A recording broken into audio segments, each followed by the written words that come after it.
Salut YouTube, j'espère que tu vas bien. Petit changement de décor pour ce mois-ci, tout simplement parce que voilà, c'est le confinement. Je suis beaucoup dans cette pièce-là en ce moment, puisque je travaille de cette pièce-là. Je me suis dit, écoutez, tant qu'à faire, on va faire le bilan de mes lectures du mois de mars dans cette pièce-ci. Alors, mois de mars, donc confinement. Moi, j'y suis depuis un petit peu plus longtemps, puisqu'en fait, ma boîte avait décidé bien avant de fermer le bureau de Paris. Moi, ça fait un petit peu plus longtemps que je suis en télétravail. Du coup, en fait, j'ai du mal à lire, puisque je lisais en fait dans le RER, sauf que là, je n'ai plus de trajet de transport. Et donc, après, il me reste le soir, mais j'avoue que le soir, j'ai un petit peu du mal à lire, puisque là, on travaille toute la journée, la petite est avec nous, mais forcément, on peut pas s'en occuper beaucoup. Le soir, je m'occupe d'elle, en fait. Donc, il me reste après, en gros, un quart d'heure pendant que l'homme est à la douche le soir. Mais du coup, ça avance plutôt doucement. C'est un petit peu compliqué pour lire. Néanmoins, j'ai quand même 5 livres lus ce mois-ci, donc je suis relativement contente. Le premier, c'est évidemment Divergente 2. J'avoue que j'ai enchaîné avec l'autre. J'ai enchaîné tout de suite. Et en fait, je regrette un peu parce que du coup, je pense que c'était un petit peu lourd. Donc là, j'ai lu d'autres livres entre-temps. Je pense quand même finir la trilogie. Et c'est vrai que j'ai eu un petit peu de mal. Là, on est vraiment rentré dans le côté révolutionnaire du truc. Triss est vraiment reconnue comme divergente aux yeux de tous. On révèle qui sont les méchants, qui sont les gentils. Il y a son histoire avec 4 qui avance beaucoup. Malgré tout, j'ai quand même eu un peu de mal parce que c'est quand même un monde apocalyptique, donc c'est pas forcément évident à lire, surtout en ce moment. J'ai eu un petit peu de mal sur ce 2, j'ai dû quand même m'accrocher pour aller au bout. Maintenant, j'espère que le 3 me fera pas cet effet-là, on verra bien. Une lecture un petit peu mitigée, on va dire, de ce tome-là. Le second tome que j'ai lu, c'est Sherlock, Lupin et moi. Celui-là, je suis un petit peu plus enthousiaste, même si je vais mettre un petit bémol, dans le sens où j'ai trouvé ça bien, puisqu'on avance sur en fait l'histoire du tome d'avant, qui m'avait laissé un goût de pas assez. Du coup, c'est vrai que comme on y revient, je trouve ça plutôt bien. Il y aura un petit spoiler. Irène prend le temps de connaître sa mère naturelle dans ce tome-là, donc c'est plutôt pas mal. Et puis, en même temps, il y a une autre enquête qui est lancée par Sherlock et Lupin, à moins que ce soit relié, on sait pas trop. Donc ouais, j'ai plutôt bien aimé ce tome, et bien évidemment, la suite sera dans ma pile à lire. Ensuite, je vous en avais parlé dans la vidéo précédente, j'avais fait un tweet pour des auteurs indés, et j'en ai lu 2 ce mois-ci. J'ai lu Ruine de Sophia Laurent. C'est a priori une trilogie, en tout cas pour l'instant, je sais pas si la suite est prévue. C'est des romans assez... Enfin, en tout cas, le premier est assez court, puisque doit y avoir quelque chose comme 150 pages ou quelque chose comme ça, ou 200 pages, en tout cas, vraiment, c'est très très très très court. C'est quelque chose que j'aime beaucoup, moi, ce genre de roman, puisque on nous parle d'Alex, qui est un jeune adolescent, qui se réveille dans un monde qu'il ne connaît plus, il ne sait plus qui il est, il se souvient juste de son prénom. Et donc, c'est vrai qu'au début, j'ai été un peu gênée, parce que justement, on n'a pas du tout de cadre, surtout que c'est plus ou moins une dystopie, donc c'est un monde quand même relativement apocalyptique. Du coup, c'est vrai que c'est un petit peu difficile au début de commencer sans cadre comme ça, même si voilà, c'est le but. Je veux dire, il n'a pas de mémoire, donc c'est logique qu'il n'y ait pas de cadre, qu'il ne se souvienne pas qui il est, ce qu'il fait là, etc. Donc ça, quelque part, c'est normal. Et c'est vrai que moi, au début, ça m'a un petit peu gênée. Néanmoins, on s'attache assez vite à ce jeune adolescent, aussi parce que il a des histoires avec d'autres personnages qu'il rencontre. Et bon, on s'y attache vite, c'est sûr. Donc on s'y attache vite, il y a quand même pas mal de choses, il y a des amitiés qui se créent, il y a plein de choses, donc ça c'est plutôt pas mal. Mais c'est vrai que j'ai eu un petit peu mal au début. Néanmoins, une fois que j'ai eu cette parenthèse-là de passer, je me suis quand même attachée à lui, je me suis attachée aussi à d'autres personnages. Donc c'est vrai que au final, c'est une lecture que j'ai quand même assez aimée. Maintenant que je commence à m'habituer un petit peu au monde dans lequel il évolue. Du coup, j'ai hâte de lire la suite, je vous le recommande. Ensuite, autre auteur indé, c'est Sophie Rouzier, et c'est Happy Road Trip to You. Chantal et Louis vont aux États-Unis ou un truc dans le genre. Bref, vous aurez de toute façon la couverture ici. Alors là, pour le coup, j'ai complètement aimé.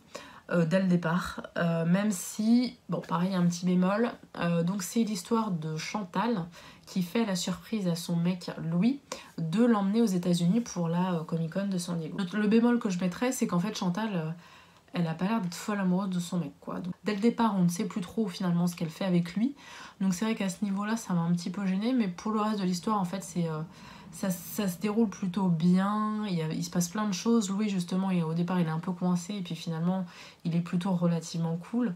Donc c'est vrai qu'à ce niveau-là c'était plutôt pas mal, mais il y a quand même cette énorme ombre on n'a pas l'impression qu'elle soit folle de lui quoi. Donc, bref, on verra, je crois qu'il y a une suite, c'est pas au Népal, enfin elle a fait Clara au Guatemala, enfin il y a plusieurs romans, je crois que plusieurs séries en tout cas de cet auteur-là. Je crois que la suite se passe au Népal.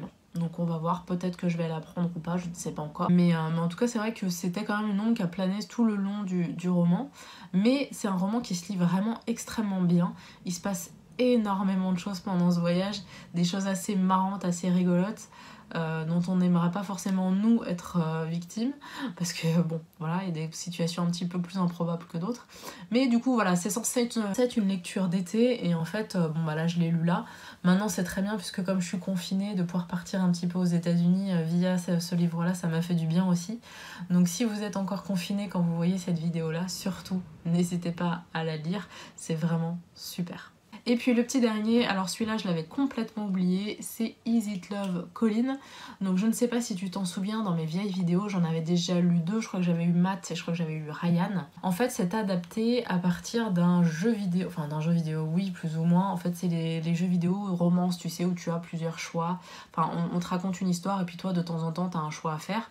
Alors en l'occurrence là sur cette histoire là ça n'a pas d'influence sur le déroulé de l'histoire, c'est pas un jeu vidéo de console, hein, c'est un jeu vidéo sur téléphone. Et du coup en fait voilà, c'est les romans adaptés de cette série là.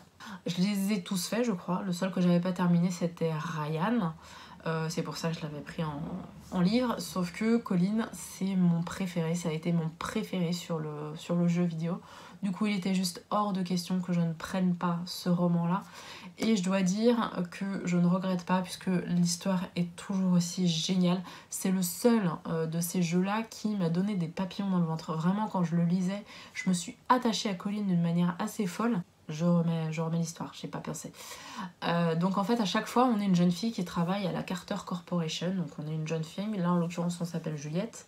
Dans le jeu, en fait, tu peux choisir comment tu t'appelles. Là, en l'occurrence, cette jeune fille s'appelle Juliette et elle rencontre donc son collègue préféré, c'est Matt, qui a aussi son histoire. Et en fait, Matt a un collègue qui travaille au service informatique qui s'appelle Colin, donc qui est un métalleux, donc il a son propre groupe de musique. Et Juliette et Colin se rencontrent, évidemment le courant ne passe pas du tout, sauf que Juliette va devoir aider Colin puisque Doris qui fait partie du groupe s'est barré et donc il a besoin de quelqu'un pour l'aider dans son groupe et c'est Juliette qui s'y colle. Bref, au début ça se passe vraiment extrêmement mal entre eux et puis bah forcément arrive ce qui doit arriver. C'est une histoire d'amour, hein, donc forcément tu te doutes bien de ce qui va se passer. Voilà, moi c'est vraiment mon histoire préférée de cette série là. J'ai toujours des papillons dans le ventre quand je le lis et pourtant vraiment je déteste, je suis pas métalleux, je suis pas hard rock, je suis même pas musique, mais pourtant c'est un personnage auquel je m'attache vraiment beaucoup et ça marche encore via le livre, donc je suis vraiment contente de l'avoir lu. Les livres sont assez épais à chaque fois, hein. Donc il faut prévoir je crois 5 ou 600 pages, quelque chose comme ça, mais en tout cas je l'ai dévoré en 2 jours parce que j'adore Colin. Alors dans ma pile à lire, je vais pas rajouter énormément de choses. Tu le sais, j'ai reçu le dernier Musso. Donc pour l'instant, je l'ai pas encore lu. En fait, là, j'ai lu beaucoup sur la liseuse puisque bah, d'habitude, je lis sur ma liseuse dans le RER. Sauf que bah là, comme j'ai plus de RER, je n'ai plus beaucoup sur ma liseuse. C'est d'ailleurs la raison pour laquelle je n'ai pas lu le tome 3 de chez Epic Shores. Il va falloir que je le lise aussi, mais le problème c'est que j'ai plus énormément de bouquins à lire. Alors ils sont là, hein, ma pile à lire de livres est là, sauf que bah, les 3 derniers c'est les Sculpteurs, il faut que j'attende Claudia, on se synchronise pour pouvoir les lire. Après j'ai les Passes Miroirs qui sont là, qui sont assez épais, et j'ai donc Musso que je dois lire. Je pense que ce sera ma priorité sur tous parce que les Passes Miroirs ils sont quand même assez épais et j'aimerais bien finir Divergente avant, voire même peut-être avoir fini Ruine.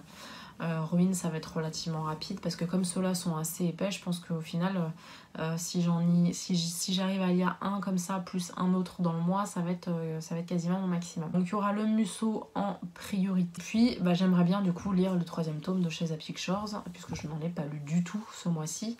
Et j'en ai quand même au moins une quinzaine à lire, donc faut que j'avance un petit peu, puis c'est des romans un peu apéro quoi, j'ai envie de dire, et ça se lit assez facilement, c'est frais et tout, donc Donc voilà, je voulais avancer aussi sur mes lectures indé, puisque j'en avais parlé le mois dernier, raison aussi pour laquelle j'ai pas forcément privilégié chez The Pictures.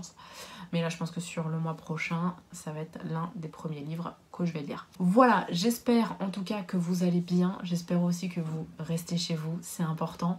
Et puis voilà, je suis désolée, je suis pas maquillée, je suis pas coiffée, hein. De toute façon vous allez voir mes cheveux blancs au fur et à mesure qui vont apparaître des vidéos. Mais bon, c'est comme ça. Allez,